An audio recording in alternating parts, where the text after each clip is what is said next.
Welcome to A Year of War and Peace. I'm your host, Brian E. Denton. A Year of War and Peace is a daily, year-long, chapter-by-chapter reading of and meditation on Leo Tolstoy's epic novel, War and Peace. In these videos and podcasts, you'll be treated to a free reading of one chapter per day of the novel, plus a reflective essay I've written individually tailored to that day's chapter. These readings are offered for free, though if you'd like to support me, you can do so in one of three ways. First, you could purchase my ebook, A Year of War and Peace. It features the entire novel, plus all of my reflective essays, and it's only $2.99 on Amazon.com. You could also become a patron at patreon.com/BrianEDenton. If you sign up there, you'll receive a sonnet once a month, plus a link to an ebook of my collected sonnets. Finally, if you like, you can make a one-time donation to my PayPal account. The email there is brianedenton@gmail.com. You can also use that email to contact me. I'd be happy to hear from you. Your support is greatly appreciated. Today's reading is of Chapter 12. Chapter 12. "My dear Boris," said Princess Anna Mikhailovna to her son as Countess Rostova's carriage, in which they were seated, drove over the straw-covered street and turned into the wide courtyard of Count Cyril Vladimirovich Bezukov's house. "My dear Boris," said the mother, drawing her hand from beneath her old mantle and laying it timidly and tenderly on her son's arm. "Be affectionate and attentive to him. Count Cyril Vladimirovich is your godfather, after all, and your future depends on him. Remember that, my dear, and be nice to him, as so you well know how to be." "If only I knew that anything besides humiliation would come of it," answered her son coldly. "But I have promised, and will do it for your sake." Although the hall porter saw someone's carriage standing at the entrance, after scrutinizing the mother and son, who without asking to be announced had passed straight through the glass porch between the rows of statues in the niches, and looking significantly at the lady's old cloak, he asked whether they wanted the count or the princesses, and, hearing that they wished to see the count, said His Excellency was worse today, and that His Excellency was not receiving anyone. "We may as well go back," said the son in French. "My dear," exclaimed his mother imploringly, again laying her hand on his arm, as if that touch might soothe or rouse him. Boris said no more, but looked inquiringly at his mother without taking off his cloak. "My friend," said Anna Mikhailovna in gentle tones, addressing the hall porter, "I know Count Cyril Vladimirovich is very ill. That's why I have come. I am a relation. I shall not disturb him, my friend. I only need to see Prince Vasily Sergeyevich. He is staying here, is he not? Please announce me." The hall porter sullenly pulled a bell that rang upstairs and turned away. "Princess Drubetskaya to see Prince Vasily Sergeyevich," he called to the footman dressed in knee breeches, shoes, and a swallowtail coat, who ran downstairs and looked over from the hallway landing. The mother smoothed the folds of her dyed silk dress before a large Venetian mirror on the wall, and in her trodden-down shoes briskly ascended the carpeted stairs. "My dear," she said to her son, once more stimulating him by a touch, "you promised me." The son, lowering his eyes, followed her quietly. They entered the large hall, from which one of the doors led to the apartments assigned to Prince Vasily.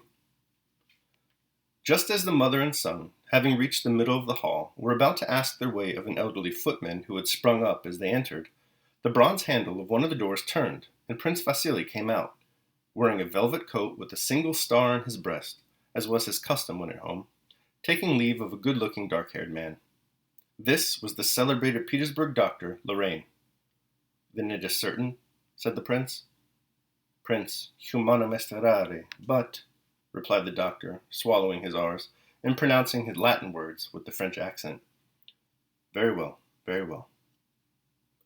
Seeing Anna Mikhailovna and her son, Prince Vasily dismissed the doctor with a bow, and approached them silently and with a look of inquiry. The son noticed an expression of profound sorrow suddenly clouded his mother's face, and he smiled slightly. "Ah, Prince, in what sad circumstances we meet again, and how is our dear invalid?" she said, as though unaware of the cold, offensive look fixed on her. Prince Vasily stared at her, and at Boris questioningly and perplexed. Boris bowed politely. Prince Vasily, without acknowledging the bow, turned to Anna Mikhailovna, answering her query by a movement of the head and lips indicating very little hope for the patient. "Is it possible?" exclaimed Anna Mikhalovna. "Oh, how awful! It is terrible to think. This is my son," she said, indicating Boris. "He wanted to thank you himself." Boris bowed again politely. "Believe me, Prince, a mother's heart will never forget what you have done for us."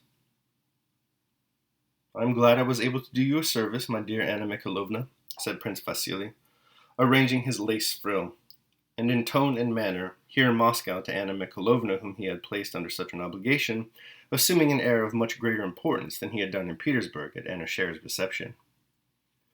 "Try to serve well and show yourself worthy," added he, addressing Boris with severity. "I am glad. Are you here on leave?" He went on in this usual tone of indifference. "I am awaiting orders to join my new regiment, Your Excellency," replied Boris, betraying neither annoyance at the prince's brusque manner nor a desire to enter into conversation, but speaking so quietly and respectfully that the prince gave him a searching glance. "Are you living with your mother?" "I am living at the Countess Rostova's," replied Boris, again adding, "Your Excellency." "That is with Ilya Rostov, who married Natalie Shishina," said Anna Mikhalovna. I know," answered Prince Vasily in his monotonous voice. "I could never understand how Natalie made up her mind to marry that unlicked bear, a perfectly absurd and stupid fellow, and a gambler too, I am told."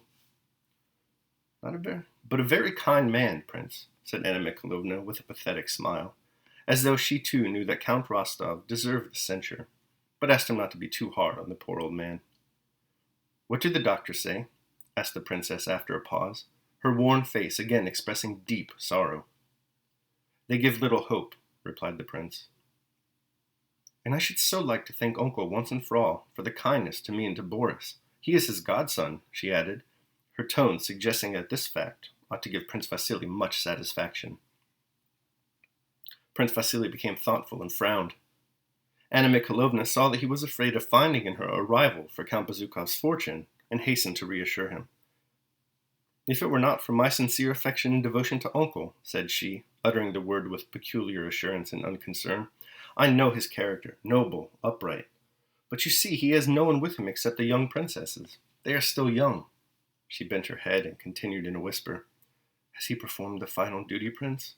How priceless are those last moments! It can make things no worse, and it is absolutely necessary to prepare him if he is ill. We women, Prince," and she smiled tenderly, "always know how to say these things. I absolutely must see him, however painful it may be for me. I am used to suffering." Evidently the prince understood her, and also understood, as he had done at Anna Pavlovna's, that it would be difficult to get rid of Anna Mikhalovna. "Would not such a meeting be too trying for him, dear Anna Mikhalovna?" said he. "Let us wait until evening. The doctors are expecting a crisis." "But one cannot delay, Prince, at such a moment.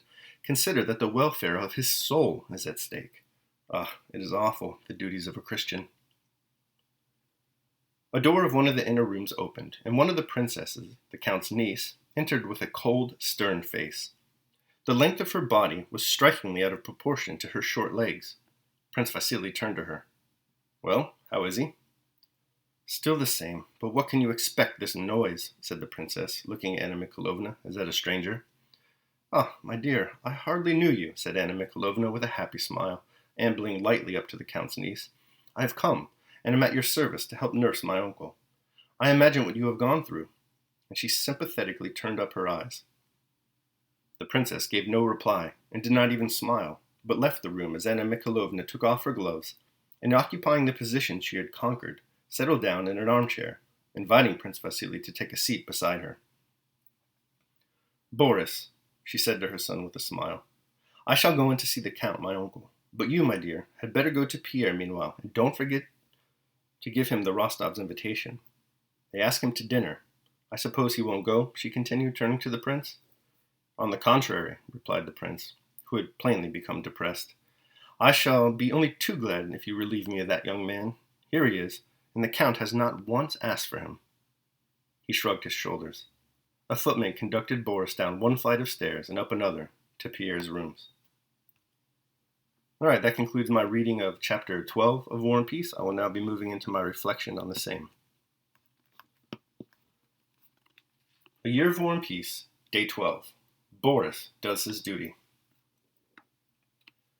There exists an inverse relationship between the amount of embarrassment a son experiences and the amount of doting a mother exercises upon him. That's exactly what's going on with Boris and Anna Mikhailovna in this chapter, as she forces him to make an appearance at Count Bazoukov's estate, with the clear intention of ingratiating the boy into the goodwill, literally, of a dying man. The two encounter a bit of trouble with the hall porter, but are soon admitted. They run into Count Vasily, who has taken up temporary residence there. Count Bazoukov himself is too sick to see anyone, except for a famous doctor brought in from Petersburg. Count Vasily is even colder to Boris and Anna Mikhailovna than the hall porter when he meets with them. Clearly he senses a rival for the Bazoukov fortune in Boris, the dying count's godson. Anna Mikhailovna assures Vasily that this is not the case, invites him to sit next to her, and then instructs Boris to go find Pierre and invite him to dinner with the Rostovs. Boris behaves admirably in this chapter. He is faithful and deferential to his mother, even though he is very much embarrassed and humiliated by the situation she has placed him in. He understands that this visit to Count Bazoukov's is a transparent attempt to weasel some money from a dying old man. Boris would rather make it in the world on his own. In fact, in the next chapter, he says so much to Pierre. Despite all this, however, just as Epictetus in our first meditation would have it, Boris dutifully plays the role of obedient child and does as his mother instructs. A child's submission to his parents' will is an ancient and practical social law. Boris probably learned of it in whatever the Sunday school equivalent is in the Russian Orthodox Church. As for our own times, it's easy to feel as if this social custom suffers continuous and steady erosion in our individualistic society. Perhaps, then, Montaigne is appropriate to recall here when he says that he doubts, quote, any obvious good can come from changing any traditional law, whatever it may be, compared with the evil of changing it. For a polity is like a building made of diverse pieces interlocked together, joined in such a way that it is impossible to move one without the whole structure feeling it. End quote. Naturally, there are exceptions to this general rule. Some things should change, but only after prudent reflection and with good reason. There is, after all, often embedded wisdom to be found in inherited tradition. With that in mind, we'll conclude today with something they probably taught Boris back in his Russian Orthodox Sunday school class. Daily meditation. Children, obey your parents in everything, for this is your acceptable duty in the Lord. Colossians chapter 3, verse 20. All right, so that concludes my reading and reflection on chapter 12 of War and Peace. I hope you liked it. Thanks so much for listening.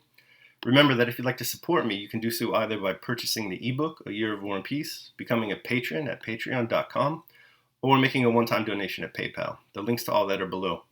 Tomorrow, we'll be reading chapter 13 and reflecting on the same. I hope you'll join me. Until then, take care of yourselves and of others.